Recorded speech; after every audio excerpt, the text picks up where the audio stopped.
Please subscribe and don't forget to press the bell icon to get notified whenever we upload a new video.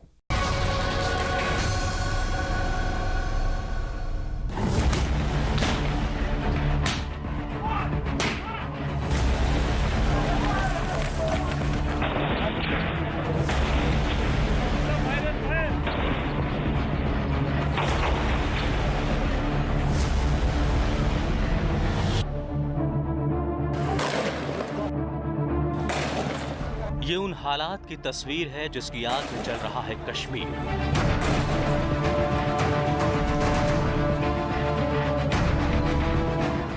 आतंकवाद और अलगाववाद की आग।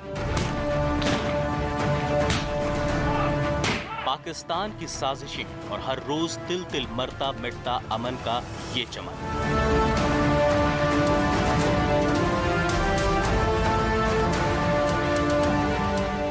इन हालात ने सियासी हवा को बदलने पर मजबूर कर दिया है। गठबंधन सरकार की जगह अब राष्ट्रपति शासन लग चुका है और जिम्मेदारी है राज्यपाल के कंधों पर।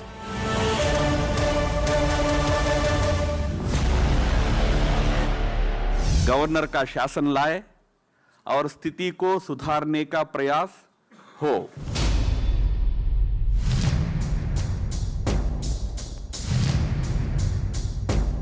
राज्यपाल की चुनौती है कश्मीर को आतंक से मुक्ति दिलाना और ऐसे में उन्हें मिला है आज के हमारे इस पोस्टर बॉय का साथ।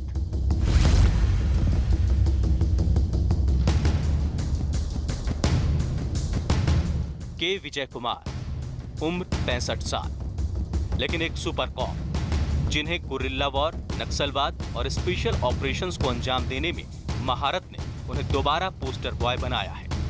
दूसरी बार इसलिए क्योंकि पहले चंदन तस्करी का नासूर बन चुके वीरप्पन के आतंक का सफाया करके के विजय कुमार ने 20 साल पहले ही पोस्टर पर जगह बना ली थी। 20 साल पुरानी उस कहानी के वो सुनहरे पन्ने भी पलटेंगे, लेकिन पहले बात उस चैप्टर की जो उनकी जिंदगी में एक बार फिर चुनौती बनकर खड़ा है।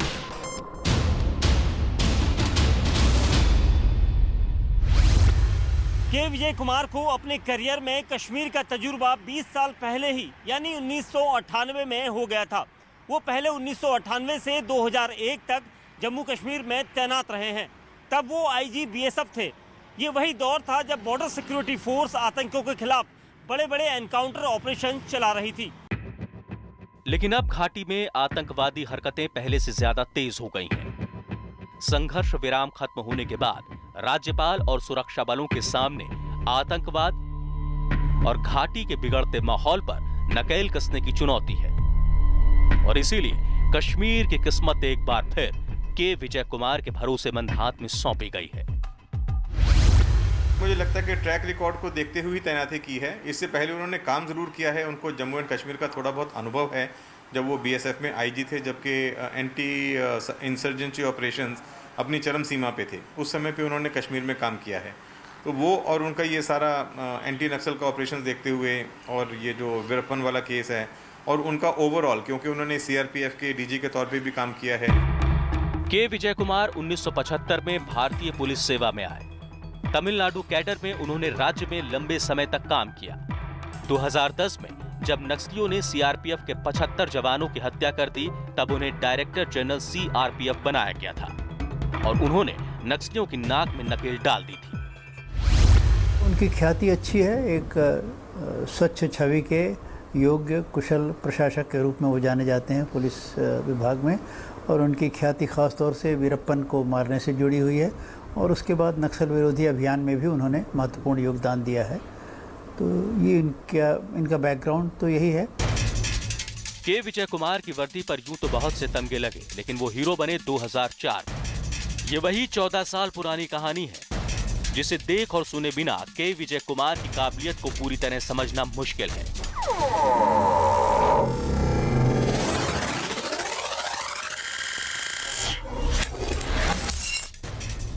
कर्नाटक, तमिलनाडु और केरल के सीमाई इलाकों में फैला ईस्टर्न और वेस्टर्न घाट का घना जंगल और उस जंगल का एक एक पत्ता एक हैवान के इशारों पर हिलता था, जिसका नाम था कूसे मुनिसामी वीरप्पन। दुनिया कुख्यात चंदन तस्कर वीरप्पन के नाम से थर-थर कांपती थी और 3-3 राज्यों की सुरक्षा एजेंसियां उसे मिटाने के लिए रात-रात भर जागती थी।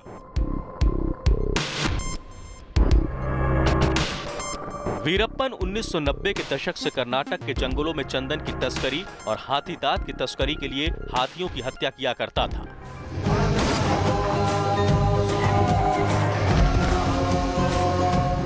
सत्रह साल की उम्र में वीरप्पन ने पहली बार हाथी का शिकार किया।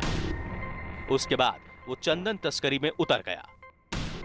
कर्नाटक और तमिलनाडु की स्पेशल टास्क फोर्स गश्त लगाती रही, नक्शे रंगते रही, जंगलों की खाक छानती रही, लेकिन एसटीएफ को कामयाबी नहीं मिली। ऐसा ही गुरिल्ला वॉरफेयर का सिस्टम है जिसमें आप लोगों को टेरराइज भी करके रखें और साथ में उनको कुछ इस तरह की सुविधाएं प्रदान करें या कुछ इस तरह का काम करें जिससे वो आपको एक हीरो के तौर पे देखना शुरू करें और आपके बारे में जानकारी ना मिले। ऐसी सिचुएशन में वीरप्पन को पकड़ना, ढेर करना, उसके बारे में जानकारी प्राप्त करना, उसके गैंग की मूवमेंट के बारे में जानकारी प्राप्त करना, फिर उसको एक रणनीति बना के उसको ढेर करना, ये उन्होंने बहुत ही अच्छी तरह से निभाया था। पुलिस ने जब वीरप्पन पर लगाम लगाने की कोशिश की तो उसके निशाने पर पुलिस वाले भी आ गए।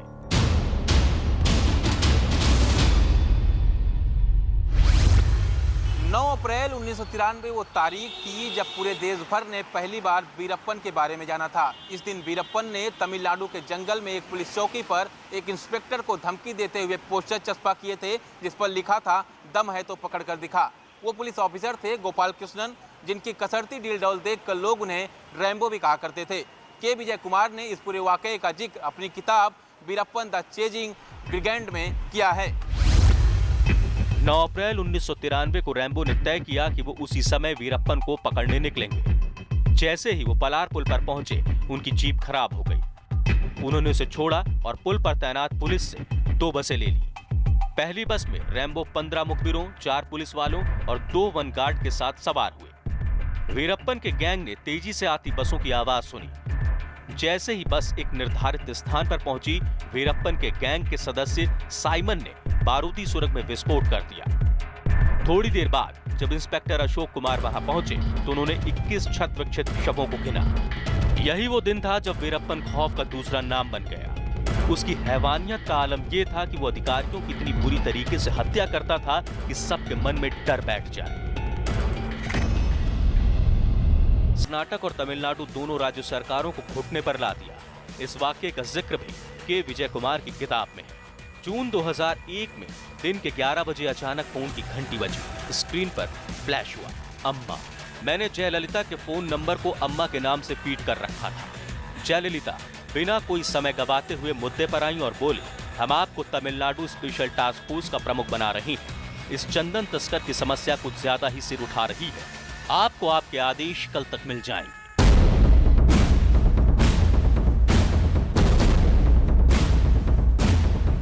एसटीएफ का प्रमुख बनते ही विजय कुमार ने वीरप्पन के बारे में खुफिया जानकारी जमा करनी शुरू कर दी। करीब 2 साल बाद 2003 में पुलिस विभाग के एक अधिकारी को विजय कुमार ने वीरप्पन का भरोसा जीतने के लिए हथियार सप्लायर बनाकर भेज दिया। वो एसटीएफ के लिए जानकारी देने लगा। इस घटनाक्रम की रिपोर्टिंग उस दौरान न्यूज 18 इंडिया के मैनेजिंग एडिटर प्रबल प्रताप सिंह ने की थी। प्रबल प्रताप ने बताया कि पुलिस ने कई तरीकों से वीरप्पन को यकीन दिलाया था कि उसकी जासूसी नहीं हो रही है।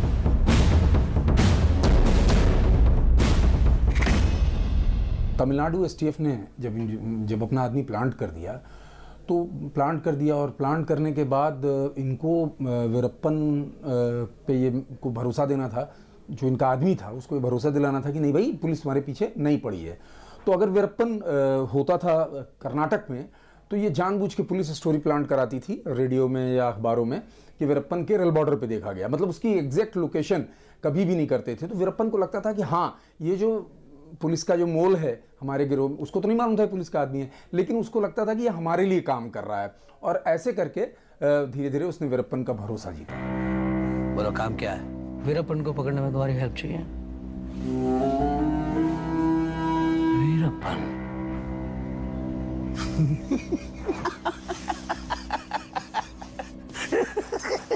तुम्हें क्या लगता है कि मैं अब भी तुम्हारे पुलिस के लिए काम करूंगा? तुम पुलिस के लिए नहीं करोगे, लेकिन पैसों के लिए तो करोगे। वीरप्पन के ऊपर 50 लाख का इनाम है और 15-20 लाख मैं तुमको डिपार्टमेंट से करा दूंगा। सुन रहा हूँ। मैंने एक प्लान बनाया है। वीरप्पन को यकीन दिलाने के लिए उसको आर्म्स एंड एमिनिशन सप्लाई करने का, और वो सामान तुम उस तक पहुंचाओ। ये था कि उनका इंटेलिजेंस नेटवर्क जो था वो काम किया, और वीरप्पन के लिए जो ट्रैप ले डाउन किया गया था, वीरप्पन उसमें मतलब चला आया उस ट्रैप में और मारा गया। तो आप बराबर देखिए कार्यरत रहें, प्रयास करते रहें, योजनाएं बनाते रहें, एक के बाद एक तीर छोड़ते रहें, एक दिन आपको सफलता मिल ही जाती है, और विजय कुमार को सफलता मिली। धोखा कितनी बार खाऊं मैं धोखा? बिना बुलेट का ये काली बंदूक, क्या करूं इसका? वीरप्पन को ऑटोमेटिक मशीन गन चाहिए थी और के विजय कुमार का वो आदमी बंदूकें पहुंचाने का जरिया बन गया। के विजय कुमार के उस पुलिस वाले पर वीरप्पन का भरोसा बढ़ता गया।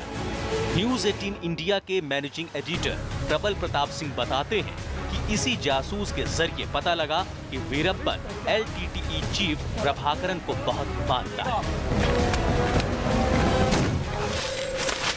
अरे गोविंदन, यार मानना पड़ेगा प्रभाकरन जी को। क्या आदमी है यार, साला पांव छूने का मन करता है उनका।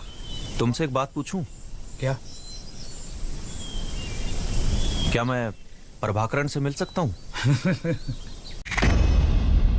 ऐसा हुआ कि कन्नड़ अभिनेता था राजकुमार, उसकी किडनैपिंग की थी वीरप्पन ने। तो जब उसकी किडनैपिंग, उनकी रिहाई के लिए जब नेगोशिएटर्स भेजे जा रहे थे, कई लोग थे उसमें, कर्नाटक के लोग थे, तो ये लोग बात करने जा रहे थे और तमिल अखबार के थे कुछ लोग।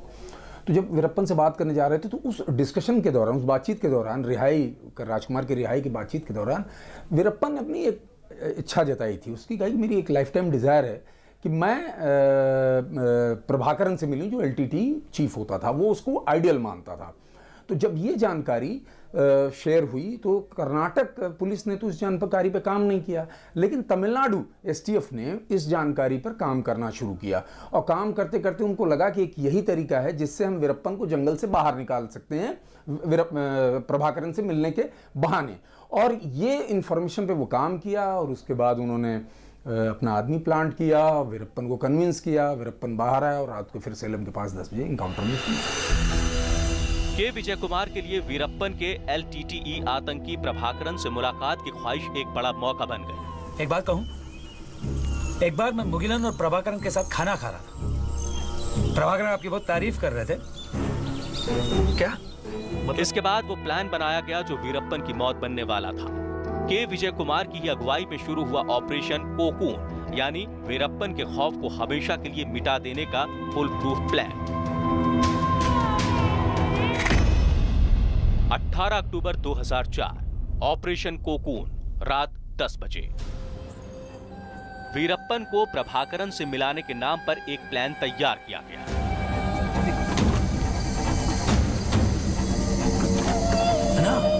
सब कुछ ठीक है ना? उन्होंने जो जहाँ जिन गांव में जाके वो शरण लेता था, फिर उसकी मूवमेंट कहाँ से कहाँ जाती थी, वो कैसे मूव करता है जंगल के अंदर, ये सारी जानकारी निकालने के बाद, और उन्हीं गांव में से फिर अपने आदमी जो थे उन्होंने उसके ग्रुप में प्लांट किए जो उसको खाना पहुंचाते थे।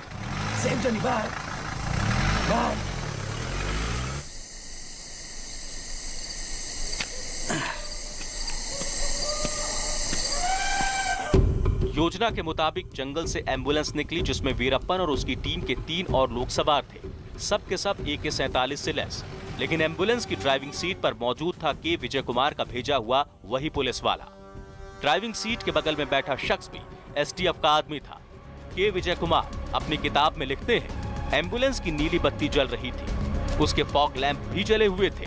हमारी कोर्ट भाषा के मुताबिक फॉग लैंप का मतलब गाड़ी में वीरप्पन सहित 4 लोग सवार थे। नीली बत्ती जलने का मतलब था सब हथियार बंद थे। इसके बाद पुलिस की तय रणनीति के मुताबिक सेलम की सीमा पर पहुंचने से ठीक पहले रास्ता ब्लॉक था। एम्बुलेंस के सामने ट्रक लगा दिए गए और फिर वीरप्पन नहीं, उसकी लाश ही सामने आई।